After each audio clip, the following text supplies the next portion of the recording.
Қыс шілдесі. Қаңтардың соңғы 15-нен 29 күндеріндегі аяз. Бұл кезде қыс күшіне еніп, түкірік жерге түспейтін сақылдаған сары аяз болады. Қазақтар мұны қыс шілдесі деп бейнелі түрде атаған. Бұны қыс шілдесі қаңтар деп атайды. Өйткені бәрін, малды да, жанды да қыс аязы қаңтарып қояды. Халық есепшілері болса, үркер мен ай арасындағы бұрыш тік төртбұрыш жасап орналасса, қыс шілдесі уақыты басталады деп есептеген. Бөрі сырғақ.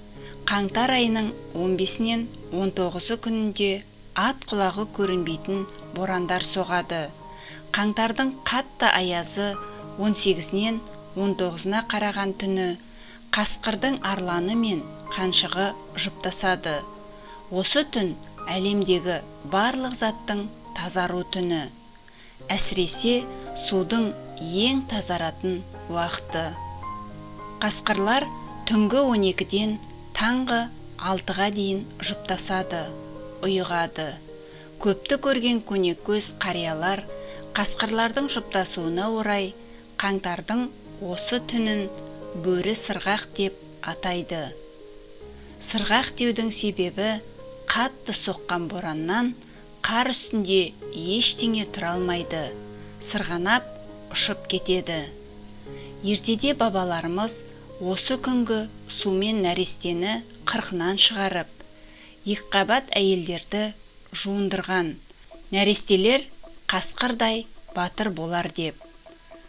Көшпенді халық болған соң, таңғы 4-5-терде бұлақтың таза суын ішкен қасқырдай жүректі болады деп. Бұл біздің ата-бабаларымыздан қалған ырым дәстүр. Көк түріктің дүниеге келген күні. Қазір Еуропада кино шығарып жатыр. Қаншер адам түнгі 12-ден кейін қасқырға айналып, таңғы 6-ға дейін қырып кетеді.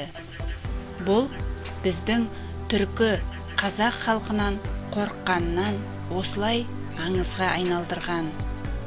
Бабаларымыз күні түні ат үстінде жүріп, бүкіл Еуропаны жаулап алғандықтан кентаур деп ат қойып аңызға айналдырған. Жүрегін қазақ деп соқса, осы жазбаны барша қазаққа тарат. Көк бөрінің тұқымы екенін біліп жүрсін.